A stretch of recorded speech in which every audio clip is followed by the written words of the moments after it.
नमस्कार दोस्तों, राम राम। मैं मीना के गीत यूट्यूब चैनल पे आप सभी का स्वागत करती हूँ। मैं आप सबके बीच में लाना चाहती हूँ, बताना चाहती हूँ, हम औरतों के लिए एक करवा चौथ व्रत बहुत महत्व रखता है। हम एक साल इंतज़ार करते हैं कार्तिक महीने का, तो करवा चौथ का व्रत आता है। हम सब औरतें अपने पति के लंबी आयु के लिए भगवान भोलेनाथ से प्रार्थना करती हूँ। हमारे भाइयों बहनों भाभी दीदी सभी लोग भगवान भोलेनाथ का विनती कीजिए, हमारा सुहाग भगवान सही सलामत रखे रहें। मैं गाना के माध्यम से बताना चाहती हूँ। सात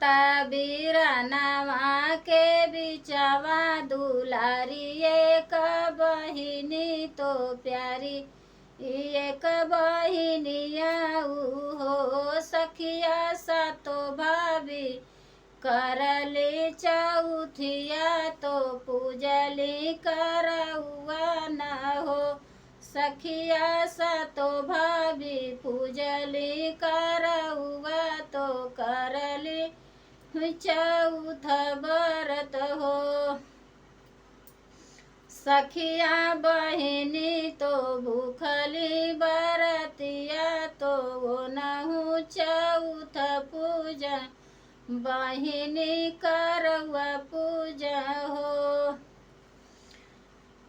बहरे से आवल सातो भैया बहिनी बोलाम तो बहिनी पुकारल हो,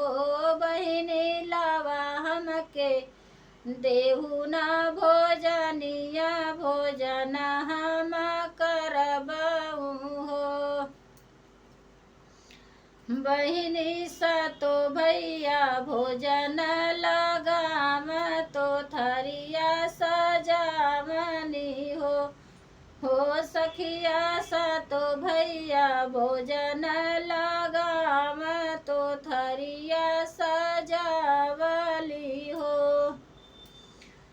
बहिनी अपनो थरिया एक सजावा, हमारे साथ जेवा, हमारे साथ जेवा हो। भैया हमर हउआ पहिला बरतिया, भोजन हम न करबऊ हो। भैया दिन भर रबनी रहरवा तो सम के अर्घ देव, तब हम व्रत खोलब हो। भैया असमवा के देवो हम अर्घिया, तब व्रत खोलब हो। बहिनी तो रहनी बरतिया तो बैठया गनवा, तो बैठिया गनवा हो। बाहरे से देखा बीरनवा, बहिनी बैठी रहा, बहिनी ही बैठी रहू हो। भैया करे लागे मन हमें बिचरवा, बहिनी हमारी भूखऊ, बहिनी मोर पियासी बड़ी हो। सखिया बहिनी तो बाड़ीन हमारी भूखला, बहिनी पियासी बाड़ीन हो। भैया करे लागे मन में बिचरवा, त चाँदवा उगिया गईल हो। एक भैया लिहला नदियावा, दूसर जल छननी, दूसर जल छननी हो। सखिया बहिनी के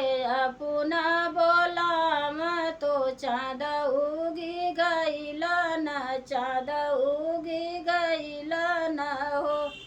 हो बहिनी जाऊ देहु देहु नाया रगिया तो खोलू उना बरतिया हो बहिनी आवा देही देह नाया रगिया तो खोला ना बरतिया हो भैया के बात सुनी बहिनी तो भाभी अगवा बोलली भाभी अगवा बोलाऊ हो भाभी उगी गईल चंदाया जोरिया तो चलनाया रग देव हो ननदा तो हरई चंदा उगी गईला हमारा नाही उगला न हो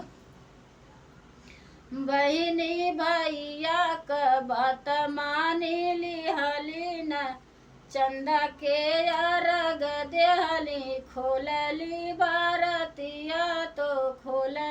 एली बारतिया न हो एक बहिनी एक वाला मुँह में डाला तो आई गईली छिकिया तो आई गईली न छिकिया हो सखिया दूसरा वाला जब डाला तो निकला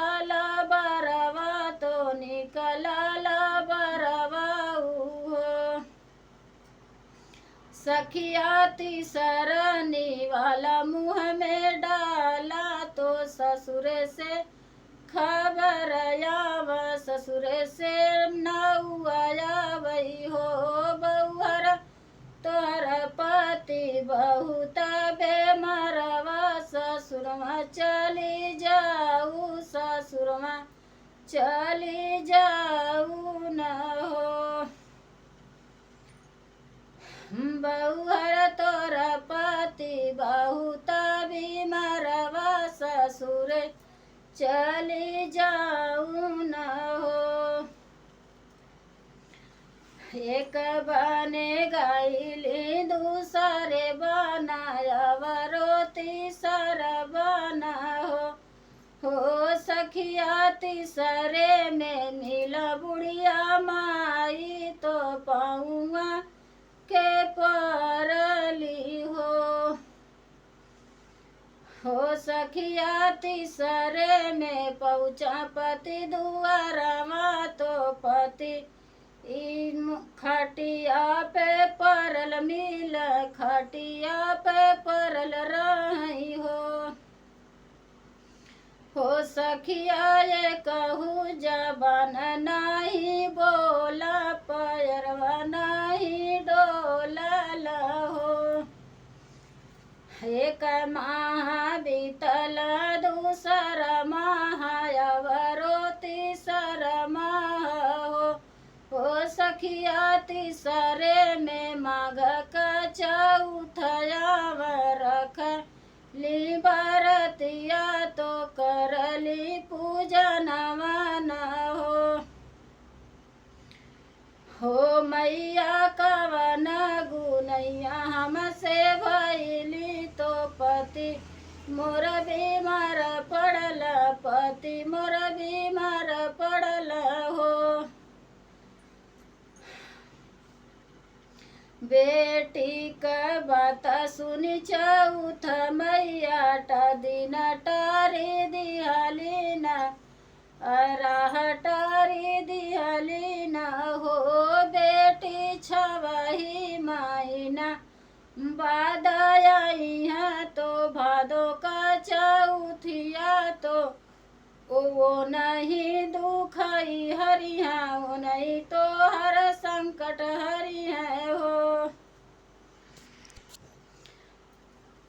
करत इंतजार बीती गईला न छवही महीनवा तो भादो का चौथ अइली भादो का चौथ अइली हो बहिनी कर लगली चौथ का बरतिया पूजन उनकर कर पूजन उनकर करली हो मैया कवन गुनैया हमसे भैली तो पति मोर बेमर पड़ला पति ई मोर बेमर पड़ला हो बेटी आई जइया दुई हो महीना बाद कार्तिक चौथ अइहा कार्तिक चौथ अइहा हो बेटी सतो हो बीरन का दुलारी रहलू बेटी सतो हो बीरन का दुलारी रहलू बिना हो चंदाया रग दिहलू बरत खोली दिहलू बरत खोली दिहलू ना हो बेटी कार्तिक चौथ अरूठी गईली न पति तोहर बेमर पड़ला पति तोहर बेमर पड़ला हो बेटी कार्तिक कर इंतजरवा वो नहीं दुख हरियाना हो आई गईला कार्तिक महीनावा तो करवा चौथ अइली करवा चौथ अइली हो